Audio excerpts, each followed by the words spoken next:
دریاؤں کا کوئی بارڈر نہیں ہوتا. کبھی وہ ہندوستان سے چلتے چلتے پاکستان آ جاتے ہیں، کبھی پاکستان سے چلتے چلتے ہندوستان چلے جاتے ہیں، کبھی پاکستان سے افغانستان اور کبھی افغانستان سے پاکستان. کاش کہ انسان بھی ان دریاؤں سے کچھ سیکھیں. طالبان حکومت نے اعلان کیا ہے کہ وہ دریائے کنڑ پر ایک نیا ڈیم تعمیر کرے گی. وہی دریا جو پاکستان کے شمالی علاقے چترال سے نکلتا ہے اور افغانستان کے صوبے کنڑ سے گزرتا ہوا دوبارہ دریائے کابل کے ذریعے پاکستان میں داخل ہو جاتا ہے. ہیبت اللہ اخندزادہ کے الفاظ میں افغان عوام کو اپنے پانیوں پر مکمل حق حاصل ہے. طالبان رہنماؤں کا کہنا ہے کہ افغانستان پانی اور توانائی کے شعبے میں دوسروں پر انحصار ختم کرنا چاہتا ہے. عبداللطیف منصور نے کہا تھا کہ اگر یہ منصوبے مکمل ہو گئے تو افغانستان بجلی برآمد کرنے کے قابل ہو جائے گا. پاکستان میں یہ اعلان خطرے کی گھنٹی کے طور پر لیا جا رہا ہے. پاکستان میں ماہرین کہتے ہیں کہ اگر دریائے کنڑ پر پانی کے بہاؤ میں کمی آئی تو اس کے اثرات ملک کے زرعی اور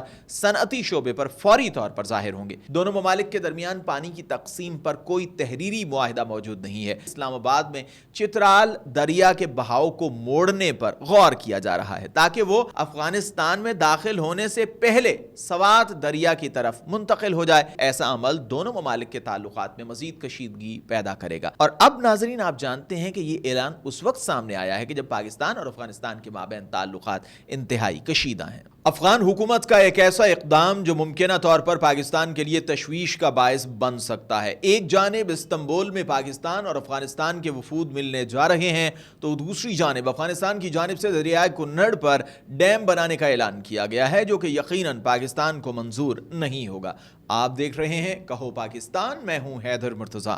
ناظرین طالبان حکومت نے اعلان کیا ہے کہ وہ دریائے کنڑ پر ایک نیا ڈیم تعمیر کرے گی. وہی دریا جو پاکستان کے شمالی علاقے چترال سے نکلتا ہے اور افغانستان کے صوبے کنڑ سے گزرتا ہوا دوبارہ دریائے کابل کے ذریعے پاکستان میں داخل ہو جاتا ہے. یہ وہی دریا ہے جو دونوں ملکوں کی زراعت اور بجلی کے نظام میں اہم کردار ادا کرتا ہے. افغانستان انٹرنیشنل کے مطابق طالبان کے وزیر توانائی و آب عبداللطیف منصور نے بتایا کہ امیر طالبان ہیبت اللہ اخندزادہ نے وزارت کو حکم دیا ہے کہ دریائے کنڑ پر ڈیم کی تعمیر فوری طور پر شروع کی جائے.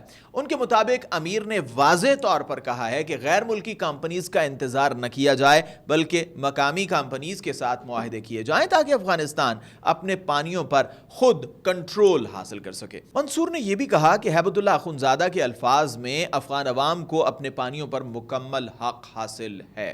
طالبان حکومت اسے اپنی خود مختاری کی علامت کے طور پر پیش کر رہی ہے. افغانستان میں یہ فیصلہ صرف ایک ترقیاتی منصوبہ نہیں بلکہ ایک نئے بیانیے کی عکاسی کرتا ہے. وہ بیانیہ جو دہائیوں کے جنگی ملبے سے ابھر کر خود انحصاری کی سمت جا رہا ہے. طالبان رہنماؤں کا کہنا ہے کہ افغانستان پانی اور توانائی کے شعبے میں دوسروں پر انحصار ختم کرنا چاہتا ہے، لیکن سرحد کے اس پار پاکستان میں یہ اعلان خطرے کی گھنٹی کے طور پر لیا جا رہا ہے.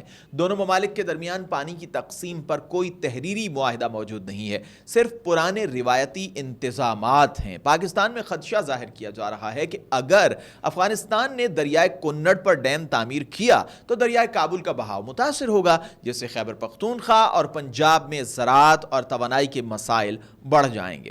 پاکستانی اخبار دی نیشن نے ماضی میں حکومتی ذرائع کے حوالے سے یہ رپورٹ کیا تھا کہ اسلام آباد میں چترال دریا کے بہاؤ کو موڑنے پر غور کیا جا رہا ہے تاکہ وہ افغانستان میں داخل ہونے سے پہلے سوات دریا کی طرف منتقل ہو جائے.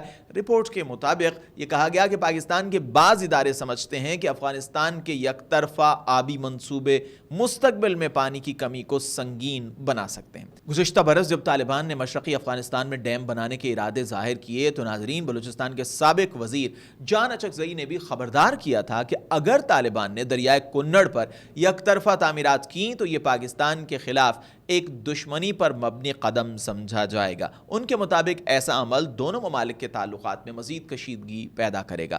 اور اب ناظرین آپ جانتے ہیں کہ یہ اعلان اس وقت سامنے آیا ہے کہ جب پاکستان اور افغانستان کے مابین تعلقات انتہائی کشیدہ ہیں. اسی دوران کچھ تجزیہ کاروں نے یہ بھی دعویٰ کیا ہے کہ یہ طالبان کا فیصلہ بھارت کی آبی پالیسی سے ہم آہنگ ہے، جس کا مقصد پاکستان کی طرف جانے والے پانی کو محدود کرنا ہے۔ دوسری جانب طالبان حکومت کا موقف بالکل واضح ہے۔ وزیر توانائی عبداللطیف منصور کا کہنا ہے کہ افغانستان نے دہائیوں تک اپنے ہی پانیوں کو دوسروں کے رحم و کرم پر چھوڑ رکھا تھا، اب وہ وقت ختم ہو چکا۔ منصور نے کہا کہ بعض ہمسایہ ممالک اس بات سے ناخوش ہیں کہ افغانستان اپنے دریاؤں پر حقیقی کنٹرول حاصل کرنے جا رہا ہے۔ انہوں نے کہا کہ دریائے کنڑ میں پن بجلی پیدا کرنے کی ایسی صلاحیت ہے جو ملک کے کسی اور حصے میں نہیں ملتی۔ ان کے بقول اگر یہ ڈیم مکمل ہو گیا تو افغانستان اپنی توانائی کی ضروریات پوری کرنے کے ساتھ ساتھ بجلی برآمد کرنے کے قابل بھی ہو جائے گا۔ انہوں نے ماضی کے سوویت دور کے معاہدوں کو بھی ہدف تنقید بنایا اور کہا کہ وسطی ایشیائی ریاستوں نے برسوں تک افغان پانی سے فائدہ اٹھایا مگر افغانستان کو کچھ حاصل نہیں ہوا۔ ان کا کہنا تھا کہ طالبان حکومت ایسے کسی بھی معاہدے کو تسلیم نہیں کرتی جو غیر ملکی قبضے کے زمانے میں طے پایا ہو۔ البتہ انہوں نے واضح کیا کہ افغانستان دریائے ہلمند کے حوالے سے ایران کے ساتھ موجود معاہدے کا احترام کرتا ہے۔ ناظرین، یہاں پر یہ امر قابل ذکر ہے کہ اس منصوبے کے لیے مالی وسائل کی کمی سب سے بڑی رکاوٹ ہے۔ افغان وزارت توانائی یہ کہتی ہے کہ ملک میں بڑے ڈیمز منصوبوں کے لیے فنڈز اور سرمایہ کار میسر نہیں ہیں۔ اگست 2024 میں افغان وزارت نے اعلان کیا تھا کہ ایک چینی توانائی کمپنی نے دریائے کنڑ پر 3 ڈیمز شال، ساگی اور سرتاک میں سرمایہ کاری میں دلچسپی ظاہر کی ہے۔ ناظرین، یہ بات بھی زیر نظر رہے کہ اگر کوئی چینی کمپنی افغانستان میں اس حوالے سے سرمایہ کاری کرتی ہے تو وہ پاکستان کے ساتھ چین کے تعلقات کو بھی یقیناً مد نظر رکھے گی۔ عبداللطیف منصور نے کہا تھا کہ اگر یہ منصوبے مکمل ہو گئے تو افغانستان بجلی برآمد کرنے کے قابل ہو جائے گا، لیکن اب تک اس سمت میں کوئی واضح پیش رفت نہیں ہو سکی۔ یہ منصوبہ بظاہر ترقی اور توانائی کا نشان ہے مگر در حقیقت یہ ایک علاقائی سیاسی تنازع کی شکل اختیار کر رہا۔ اب ذرا سوچئے کہ اگر پاکستان اس کا جواب اس طرح دے کہ دریائے چترال کا پانی وہ افغانستان میں داخل ہی نہ ہونے دے تو پھر کیا ہوگا؟ بالکل اسی طرح جیسا کہ بھارت نے پاکستان کو دھمکایا کہ وہ کئی دریاؤں کا پانی پاکستان میں داخل نہیں ہونے دے گا۔ پاکستان میں ماہرین کہتے ہیں کہ اگر دریائے کنڑ پر پانی کے بہاؤ میں کمی آئی تو اس کے اثرات ملک کے زرعی اور صنعتی شعبے پر فوری طور پر ظاہر ہوں گے۔ اسلام آباد کے تجزیہ کار کہتے ہیں کہ دونوں ممالک کو اس مسئلے کو سفارتکاری کے ذریعے حل کرنا چاہیے۔ ناظرین، اس کا آئیڈیل سولوشن تو یہ ہے کہ دونوں ممالک مل بیٹھ کر سفارتکاری کے ذریعے ان مسائل کو حل کریں تاکہ پانی کسی نئے تنازع کی بنیاد نہ بنے۔ اگر مذاکرات نہ ہوئے تو ماہرین خبردار کر رہے ہیں کہ مستقبل میں پانی کی جنگ خطے کے لیے ایک بڑا خطرہ بن سکتی ہے۔ دوسری جانب طالبان حکومت اپنی پالیسی پر قائم ہے۔ عبداللطیف منصور کے بقول یہ افغانستان کا حق ہے اور وہ اپنے وسائل کو اپنی ترقی کے لیے استعمال کریں گے۔ یوں دریائے کنڑ جو کبھی دو قوموں کے درمیان دوستی اور بہاؤ کی علامت سمجھا جاتا تھا، اب سرحدی سیاست اور اعتماد کے بحران کی نئی کہانی لکھ رہا ہے۔ آنے والے مہینوں میں یہ فیصلہ صرف افغانستان کا نہیں بلکہ پورے خطے کے امن، پانی اور تعلقات کا امتحان بننے جا رہا ہے۔ ناظرین دیکھیے، دریاؤں کا کوئی بارڈر نہیں ہوتا، کبھی وہ ہندوستان سے چلتے چلتے پاکستان آ جاتے ہیں، کبھی پاکستان سے چلتے چلتے ہندوستان چلے جاتے ہیں، کبھی پاکستان سے افغانستان اور کبھی افغانستان سے پاکستان۔ کاش کہ انسان بھی ان دریاؤں سے کچھ سیکھیں۔ اگلی ویڈیو میں آپ سے پھر ملاقات ہوگی، تب تک کے لیے خدا حافظ۔